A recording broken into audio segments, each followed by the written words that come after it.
Welcome to Beyond Belief, where we cover all of the events involving Toronto's favorite Suns, the Toronto Maple Leafs, with your hosts, Adam and Donnie.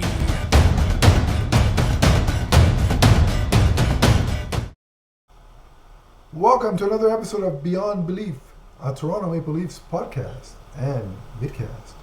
As always, I'm your host, Adam, and with me is my co-host, Donnie, for the purpose of this podcast, the Leaf enthusiast. Donnie, how's it going first and foremost? You doing okay? What's up, everyone? Welcome back to Beyond Belief, and this is going to be a very interesting episode as the Leafs are struggling greatly this season so far. What's beyond belief is how ridiculous our defense is, considering it's pretty much the same six guys that we had last year, and that were pretty good. So, the last time we did one of these was after game one of the regular season. That seems like an eternity ago, doesn't it, Donnie?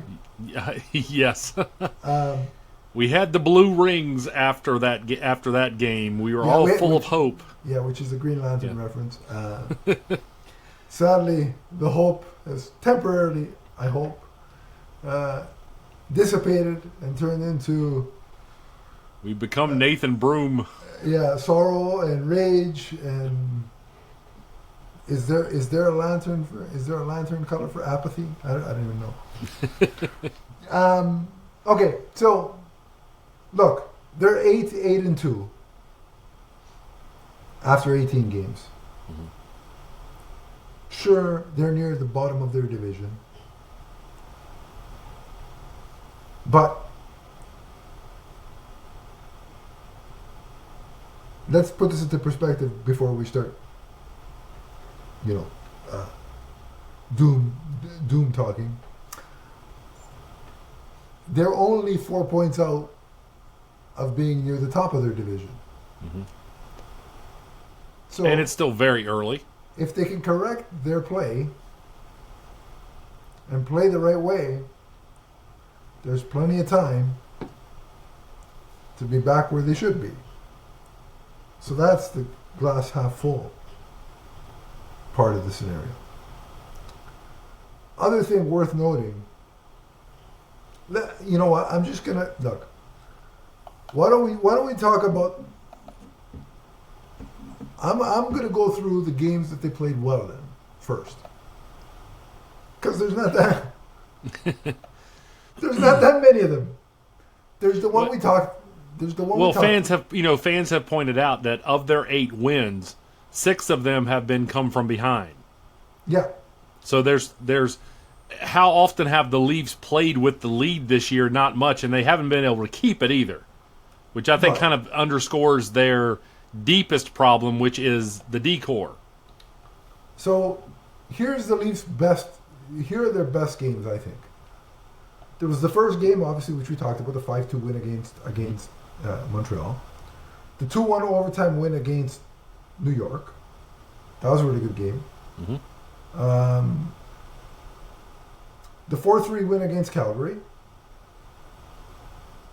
Notice I'm not counting the 4-3 win against Buffalo because it's Buffalo. You should beat Buffalo handily. And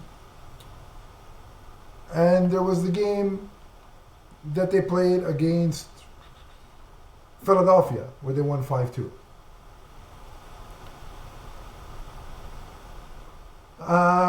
And the game again, I will say the game against the Utah Mammoth was another good one. Those were the ones where I thought the Leafs played closest to their potential for a majority of the 60 minutes. I won't give them credit for a full 60 minutes because I don't think the only game I think they've had a full 60 minutes is the one against the Philadelphia Flyers. That's the only one where I'll say, okay, you played a 60-minute game. Congratulations. That's what you should do. You should strive to do every game. Well, we have seen some really good individual performances. Oh, yeah, we'll get to those in a second. Now, the 4-3 win against Pittsburgh is a microcosm of the season in one game. Because through 2 periods of that game, it was 3-0 Pittsburgh. Mm-hmm. And the Leafs played,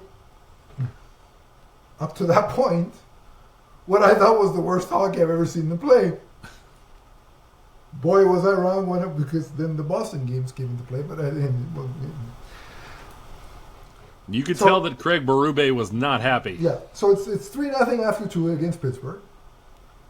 The Leafs had about 8 shots through 2 periods, which is nothing. And then the third period rolls around. I'm assuming they got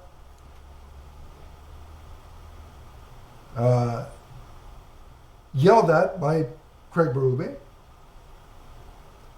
And next thing you know, the Leafs proceed to score 4 unanswered goals in 1 period. Mm-hmm. They win the game in regulation. It doesn't even go to overtime. Yep. And Pittsburgh doesn't touch the puck for the majority of that period. And I'm like, oh, this looks familiar.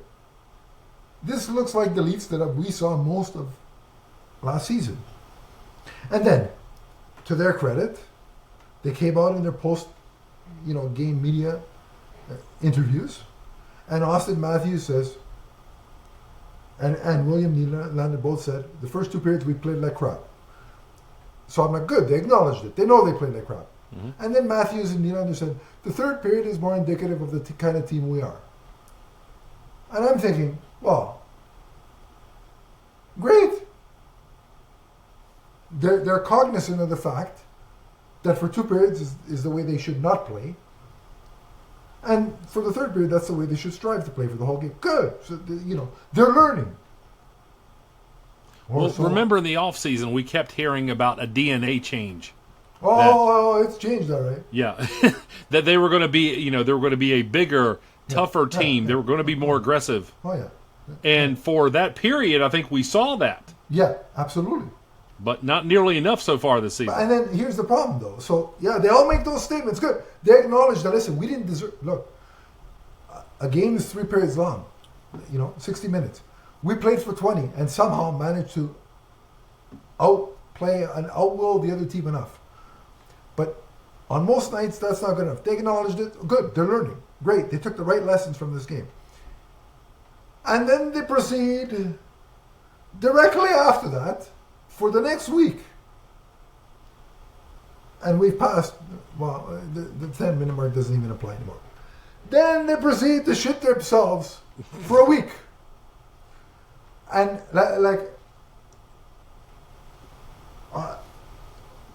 what I've seen for the last 4 losses in a row is a team that doesn't forecheck properly. They dump the puck in. Great strategy. Dump it in the corner. You know what the other half of that strategy is, Donnie? Actually putting it in the net. You have to go get the puck!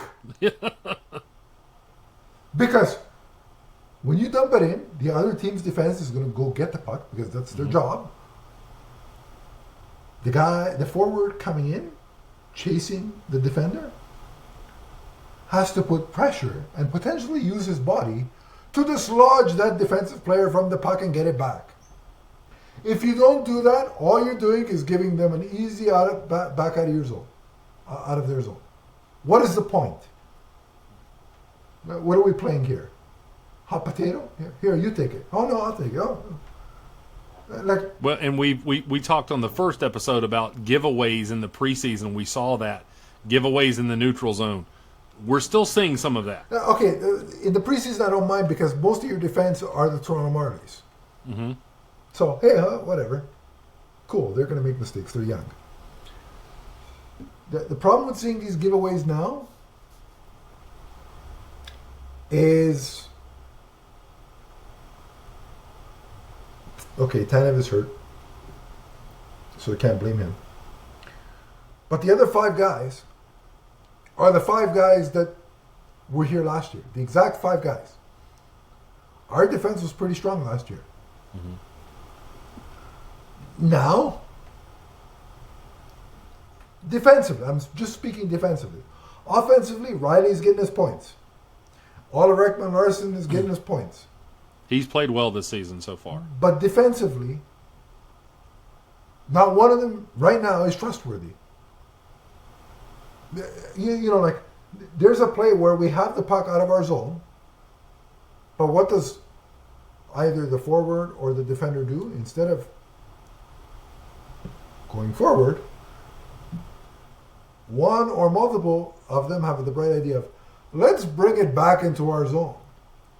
That is never a good idea. Once you have it outside of your blue line, keep it there. Especially with our defense, keep it there. You know, McCabe is making mistakes. He's giving the puck away. And he was Mr. Reliable last year. So my question is, what, like, did they all develop amnesia over the summer? Like, remember Smallville? When every time Lex Luthor would hit his head, he would have selective amnesia and forget that Clark had superpowers? Or that he had seen Clark. Is this the same scenario? Like, have they all been hit in the head by a book falling off a shelf, and they've forgotten how to play defense? Well, and I'll say, I think, you know, problems have permeated the Leafs, and defense is the biggest issue. But let's also, you know, Stolar's cleaned up a lot of mistakes last year. He's struggling more this year. He is. But and I'm not gonna let him completely off the hook. But again, when you're a goalie and you're assuming that, okay, look, my team's got the puck, we're going to clear the zone. And the next thing you know, they give the puck away. That puts a lot of pressure on the goalie. Mm-hmm. Because he's expecting, I've got a few seconds to kind of collect myself, catch my breath. And then, no, I don't. Turns out I don't. So, well, and the latest loss to the Kings, and that went to overtime, by the way, should not have gone to overtime. The Leafs could not hold the lead. Yeah. In overtime, there were two Leafs, and I believe it was McCabe and Nylander bumped into one another in front of the net. Yeah. Because, like, they didn't know where they were supposed to be. They were out of position. And I'm like, how do you guys not know that at this point in the season? It's positioning. It's and again, it's oftentimes, look, it's about making the simple play sometimes. You know? Keep it simple. And in the first period to your point, in the first period of the Kings game, they did that. Mm-hmm. And they finished the period with a 2-0 lead. Goal scoring has not been the issue. Oh, we'll get to that in a second. Yeah. But what I want to point out is another issue the Leafs have had this year is the second period. The long change. They get hemmed in their own zone. And honestly, Donnie, it's like watching. You remember the movie Titanic? Mm-hmm. You know how long that movie was, right? Three and a half hours? Okay, now imagine that movie in black and white, and the whole thing is done in Zack Snyder's slow-mo effect. That's what the Leaf defense looks like in the second period. They get caught in their own end, and like the puck's in the corner. Go get it. Move your feet. They all think they're Magneto. For comic fans that don't know, they all think that they're going to put out their hand and the puck is magically going to appear on their stick. That's not how it works. Go get it.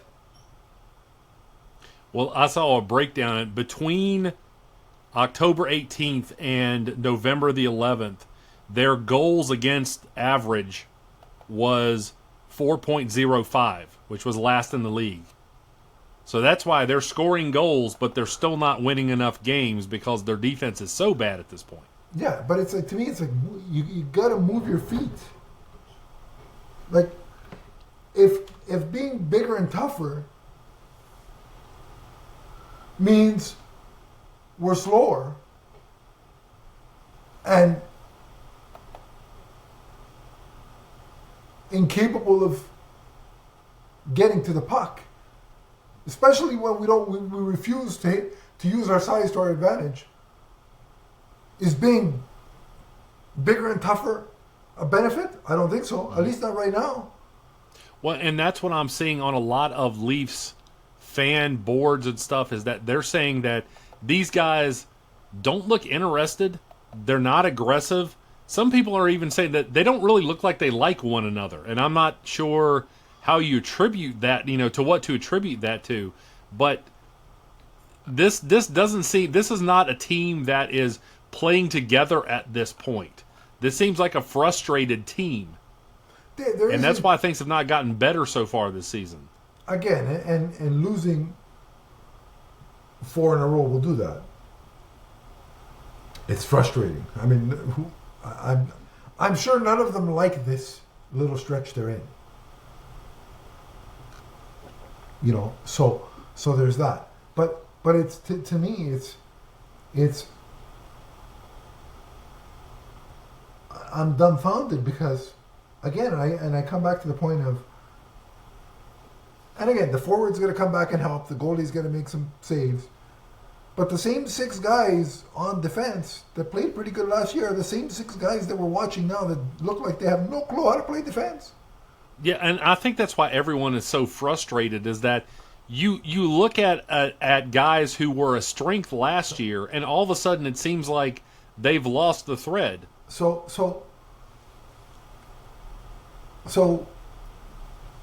is it because we lost Lane Lambert, who was our defensive coach last year? He's now the coach of, I assume it's the Islanders, I'm not sure, but he's the coach of, no, I mean, he's the coach of another team, I can't remember which one. Anyway, so we brought in Derek Lalonde, or how you pronounce his name. Now, he was the head coach of Detroit last year. They weren't very good. But he was the defensive coach for Tampa Bay. You know those years when they won back-to-back cups, remember? Right. Including bouncing the Leafs. Yeah, I didn't want to bring that up, but whatever. Well, there was that. But anyway. No matter how painful history it is, it's still history. But listen, so the point is, I mean, it seemed like he would have known what he was doing defensively considering Tampa Bay, right? And I get it, the Leafs don't have Victor Hedman, but our defense was pretty good last year. So, is whatever system Derek Lalonde wants him to play the problem? Because, you hear fans, and you got to take it with a grain of salt, well, they're going to fire Berube? I don't think that's the right call, personally. I don't think it's the right call, but I also don't think that it's impossible because a lot of times when things are going bad... Yeah, it wouldn't shock me because the first resort is fire the coach. Yeah. The first resort is the 23 dumbasses that pull over the jersey over their head every night. Got to get it together because they're the ones playing. Like, look, a coach can put in a system, right? Mm-hmm. Coaches can put in systems. If the system is not executed, that's not on the coach. Like, the coach is not out there with skates and a stick in his hand. So I don't think firing Berube would be the right course of action. I don't think it's going to happen, but it's possible if this continues. Yeah. And he looks frustrated, and he sounds like somebody who is out of answers. Now, again, I could be projecting there. But I don't blame him because I'm frustrated and I'm sitting on the couch. When I listen to his post-game pressers, he sounds like he doesn't know what to do at this point. I have the ability to change the channel. I don't. Stupid me, I don't. But I have the ability to change. He's stuck there. He has to watch it. And then he has to watch them in practice the next day. So I don't blame him for being frustrated. So, again, I can't pinpoint. Yes, Tanev is injured. That's a big loss. Yeah. But again, he's one guy. The other one's got to pick up their socks. There's a lot of discussion of, some people said that Stolarz came into the season with some minor injuries and that affected his play. There's also a lot of conversation around how healed is Austin Matthews. Because let me give you a stat here. In 2021, 2022, his hardest shot was 95.96 miles per hour. This year so far, again, very small sample size, his hardest shot is 86.82 miles per hour. Well, and now the worst still, worse still is. And that was before he was injured again, by the way. Right. But worse still is now he's injured. Right. Right. So, and they say lower body. Look, everybody knows it's his back. He was cross-checked in the back. Yeah. Stop with the miss. Oh, lower body. And I don't care what anybody said. I don't know that he was that should have been a penalty. Of course it should. Yeah. Listen, the refs. I don't want to yell at the refs because then everybody says I'm crying about the refereeing. Look, the Leafs take stupid penalties. Every penalty the Leafs have taken is deserved. Okay. They're stupid. And they need to stop taking aimless penalties. Especially when our defense can't, defend. Yeah. But a cross-check to the back, into the boards, is a penalty in any situation. Because Matthews did not know it was coming. I mean, there was no way.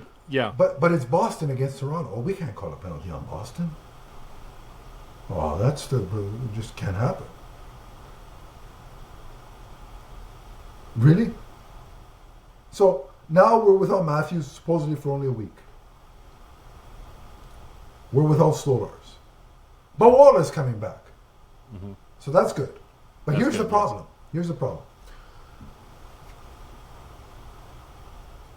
Wall's coming back.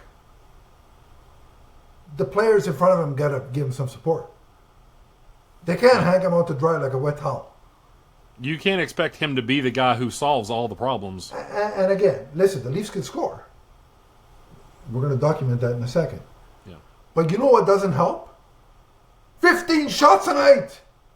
Right.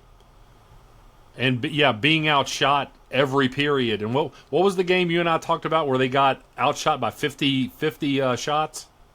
Well, I think it wasn't quite 50, but it was the Carolina game, I think it was. Yeah. It was close. It was an enormous amount. Even against Tampa Bay. That's what Tampa Bay. What's the team they played the other night? LA. 37-15. And Dennis Hildeby, our third goalie, the Marlies goalie, is in net. He did an admirable job. Yeah. But at some point, 37 shots. He took shots, one bad goal in that game, but he did a pretty good job in that game. 37 shots, he's going to crack. That's a lot to ask of a goalie. So, you've got to get more shots on that. You got to spend more time in the offensive zone. Now, offensively, again, we're fine. John Tavares has 11 goals, having a fantastic season. Let's talk about some good. Yeah. Nylander up front, what's he got? 9, 10, some odd goals? Offensively, he's been fine. His defense has been suspect. Oh, I'm going to get to that in a second. I got something to say about Nylander. Okay. But offensively, he's fine. Nice is doing nice things. I love that kid. He's great. Robertson is having a great, a good season. He's doing the things that are going to keep him in the lineup. So there's a sense. Nylander has 8 goals for the year. Okay. 8 Tavares goals, 11. 17 assists. Tavares 11, 8 goals from Nylander.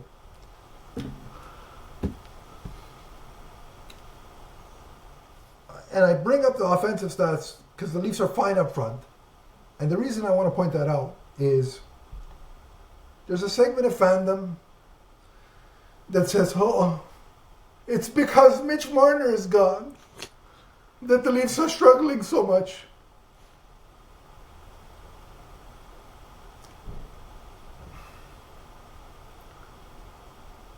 Mitch Marner is a winger. Right. He's a forward. He is not a defenseman. You know what our problem is? Mainly 2. There's a lot, but there's mainly 2. Defending, and right now, temporarily, hopefully, goaltending. In other words, those 2 things sum up to keeping the puck out of the net. Right. Mitch Marner had no responsibility in that facet of the game. Now, they'll reply with, well, he was on the penalty kill. Yeah, and our penalty kill last year was 17th. Mid-pack in the league. Guess what it is now? About 17th.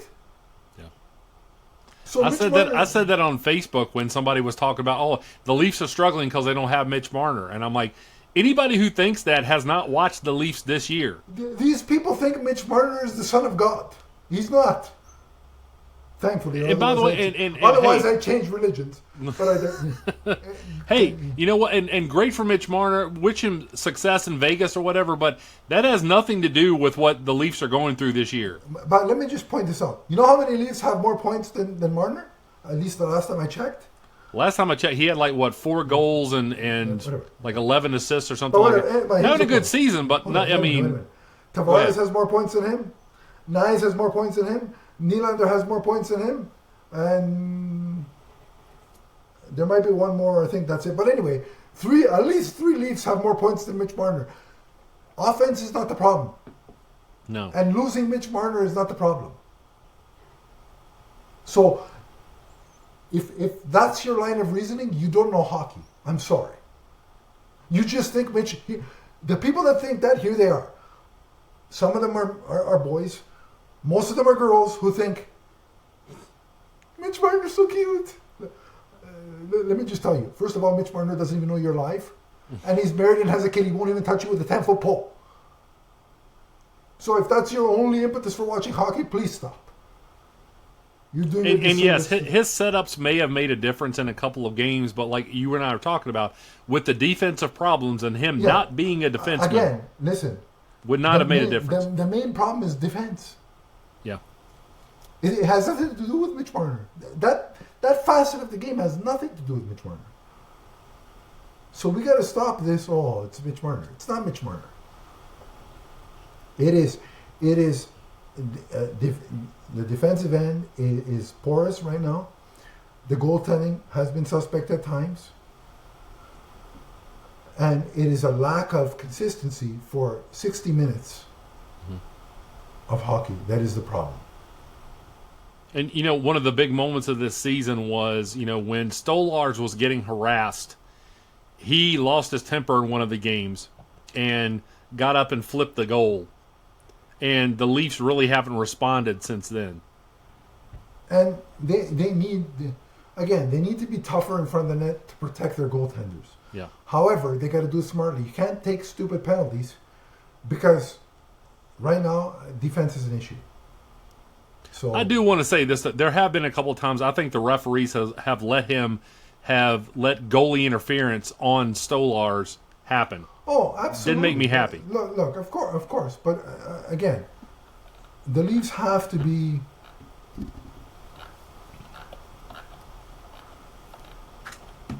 You have to protect your goalie.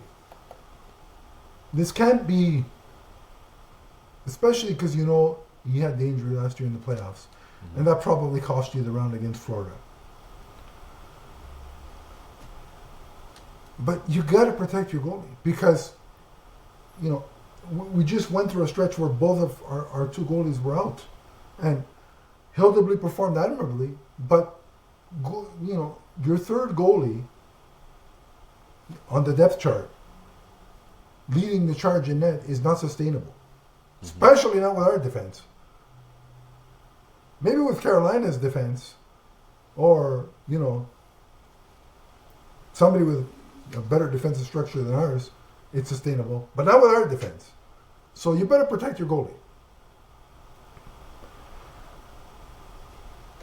It's frustrating. Am I ready to throw in the towel? No. Far too early. No. Because it's early. I want to start seeing consistency. Simplicity and consistency. That's what they need to focus on right now. This, they're far too concerned with trying to make everything offensively look fancy.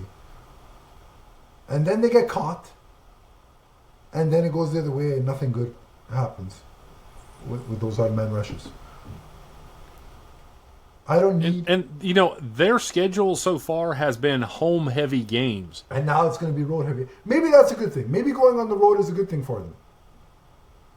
Yeah, maybe they'll bond and they'll feel like being out on the road that some of the pressure's off of them. A former Leaf player said, he was interviewed, and he said, these guys need to go on the road, and on an off night, or when they have 2 nights off, go out for drinks and just get drunk, and then the next day sleep it off, and maybe that'll bond.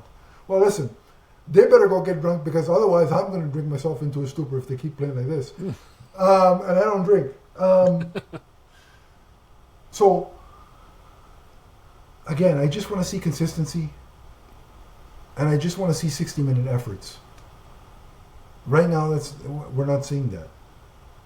But I think there's enough talent on this team. If they play the right way, they can pull themselves out of it.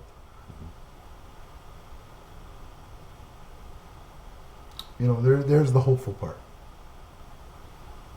Well, and one other thing I do want to add, though, I talk about, and don't misread what I'm about to say, because Austin Matthews is one of my favorite players, but you and I were talking not long ago. I watched the highlights of back in the 60s when the Leafs won 3 in a row, how much of a disruptor Gordie Howe was in his prime. Gordie Howe didn't need a rush. He didn't need a perfect setup. Sometimes he could just come down and find his own shot. And Matthews used to be able to do that. Matthews needs to be that player again. And again, if it's a nagging injury, and I'm not saying that because he's an American, and I don't want Team Canada to face him. I don't care about that. But God forbid this injury is a nagging long-term thing. I don't care that he's supposed to be the captain of Team USA at the Olympics. He shouldn't be going there, because Team USA doesn't pay his checks. Yeah, the Toronto Maple Leafs do. I know he wants to play for Team USA. That's all well and good, but you get $13.5 million from the Toronto Maple Leafs per year, not from USA Hockey. If you're hurt and you make those injuries worse, and I would say the same thing about any Canadian player. Yeah, if Crosby's injured, then the Pittsburgh Penguins should not allow him to play for Team Canada. No matter how much he wants to. Now, if Brad Marchand's injured and he wants to play for Team Canada and he injures himself more, so be it. I'm not concerned.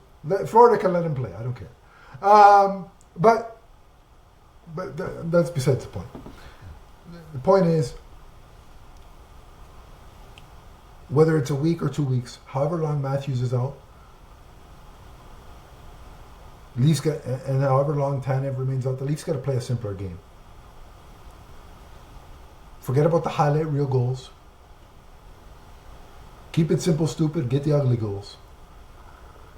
And spend more time mucking it up in the offensive zone. And one thing I got to say about Nylander, this is the negative thing. After the LA game, he'd be like, well, they're like, how concerned are you about the team's play so far? And he's like, I'd be more concerned if we couldn't score, because scoring is harder in this league. And I'm like, really? It is? Because it seems a lot harder to defend. Mm-hmm. And here's my thing about Nylander. He gets stuck out there on extra long shifts because he's trying to get an extra offensive chance. And then he either gets caught and he can't get back because he's too tired, or he takes a stupid hooking penalty to try and keep up. Yeah, I noticed that too. Yeah. The Leafs, too much hooking going on this year. I was going to say something, but I'm going to keep it PG. Not hooking penalties. Yeah, and I said something during the game when he took a hooking penalty that I could have repeated, but I'm choosing to be a better person. Yeah. And not repeat that today. Yeah. We've had some exchanges during Leafs games in the past that have not been fit for YouTube, let me tell you. Yeah. So, keep your shifts shorter. Don't be a hog. You're going to get your goals anyway.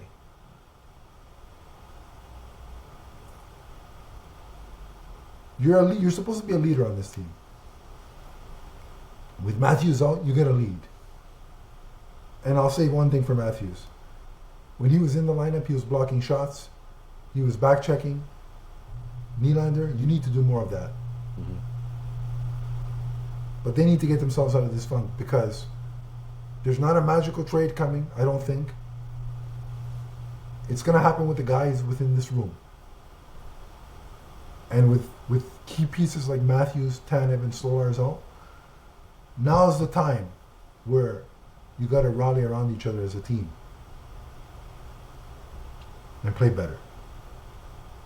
Start that. Start that tonight. A little bit at a time. Try and string a couple wins together, and they'll be right back where they need to be. So right now it's not pretty, but it's not the end of the world. So, for Leaf fans that are in disarray, there's still hope to be had. So, and I don't believe at all. I've seen some fans comment that they feel like the fan base has become apathetic towards the Leafs. I don't think that's the case at all. I don't think so at all. Yeah. I think maybe there's some focus for the fact that the Blue Jays, and it's, again, I'm not from Canada, so I don't follow the Blue Jays, but for many years they struggled and weren't able to be the best version of themselves. All of a sudden this year, they put everything together. And now again, people are looking at that and saying the Leafs need to do that too. Well, very different scenarios. Well, also let's keep in mind that you want to use the Blue Jays as an example. Fine, they started their season 14 and 16. That's below 500. Mm-hmm. That was nothing to write home about. But they were able to come together and correct their play and make it all the way to the World Series, push it to 7 games. Can the Leafs do the same?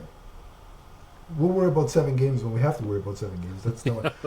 You know what I'm worried about? I'm worried about one at a time. How about that? Let's start with that. Exactly. Right? Let's start with that. I remember years ago, I got excited of, what was it, the 2020-2021 season. And I was like, oh, I can't wait. This year, the playoffs are going to be great. And you were like, 1 game at a time, bucko. Yeah. So let's start that in the regular season. 1 game at a time. 1 game at a time, yeah. Okay? And again, simple, 60-minute effort, and more consistency. That's all I ask. I know they're capable because we've seen it in spurts this season. Pull your head out of your asses and get it done. Your coach is a Stanley Cup winner. He took a team that was last place in January of 2019. And not a star-studded team, by the way. January of 2019. Not November, January. And they won the Stanley Cup. You're telling me that same guy can't help you guys make up 4 points? Come on. So, let's kind of all relax, take a deep breath, and let's see how it goes. But if I hear one more word about Mitch Marner, I'm going to put on a Punisher shirt, and people are going to have problems. Not really. I'm joking, but metaphorically. Yes, I know what you mean. Yes. In case anybody gets crazy ideas, I'm not an insane person. Like I said on Facebook, well, wait a minute. Depending on who you ask, they may say I'm insane, and if you see my post about the Leafs, you may think I'm insane. I saw a few of those delusional fans on Facebook. But I'm not insane enough to commit violence, is what I'm saying. Yeah. So when I say Punisher, putting on it, I mean metaphorically. Either that, or I'm going to end up in an insane asylum. Just because they're going to drive me insane. That straight-jacket picture that you have. Yeah. So but now I changed it because I'm in a Christmas spirit. And so I put a Christmas picture up to make myself happy. You know, because I'm sure I'll be back in the straight jacket come January 1st. But for now, I'm in Christmas mode because I'm Canadian. Thanksgiving is over. Remembrance Day is behind, so now I can start worrying about Christmas. There you go. And you know what I want for Christmas? The Leafs not to be out of a playoff spot. So by Christmas, here, look. If we're wishing for things, let's wish for the cup. Look. No. I've done that for However many years I've been watching hockey, I'm not going to do that. Look, I'm going to make it simple for you, Leafs. Don't worry about the cup for now. Don't even worry about the playoffs for now. Can you just be at least a minimum in the wild card, one of the wild card positions by Christmas? Can we do that? Can we try? How about give me that? I just want to see a little bit more consistent play and the Leafs not giving away games. Not going to wish for Margot Robbie and the Stanley Cup, that combination. I've prayed for that. I've wished on birthday cakes. Hasn't happened yet. They're probably never going to happen. So just by December 25th, before I eat my Christmas meal, okay, I want to look at the standings and see you guys either top 3 in your division or in a wild card spot. That's all. So, that's my ask. Can you guys deliver? Sure. Come on. You know, and I'll end with this.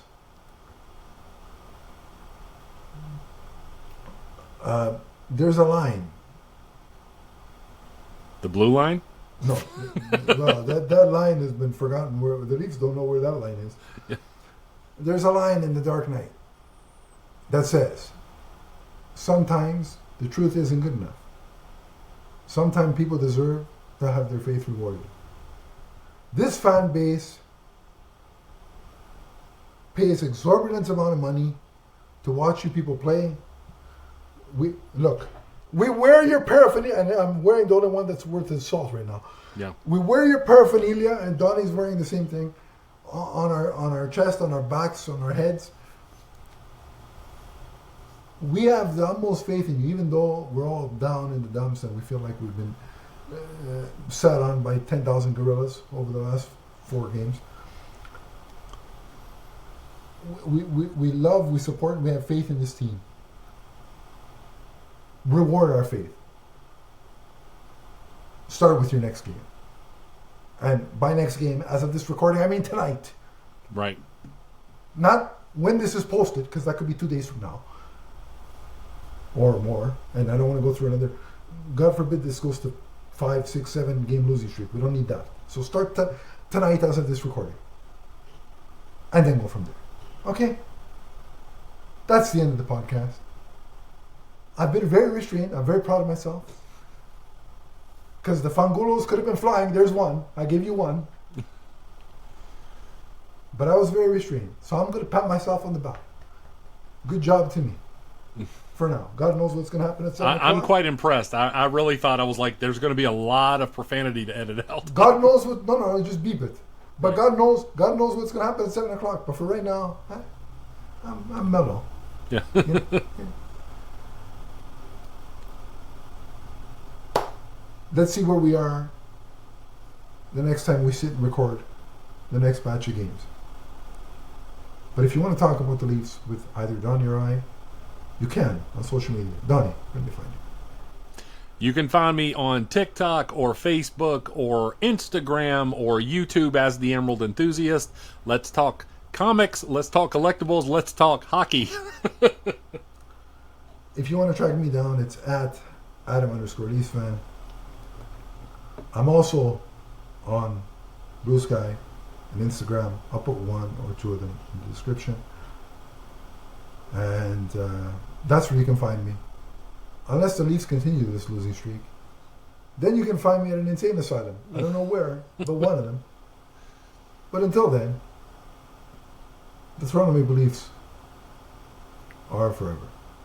From the first time they disappoint you with a losing streak to the last, which I hope is really soon. So long, everybody, and go Leafs go. Go Leafs go.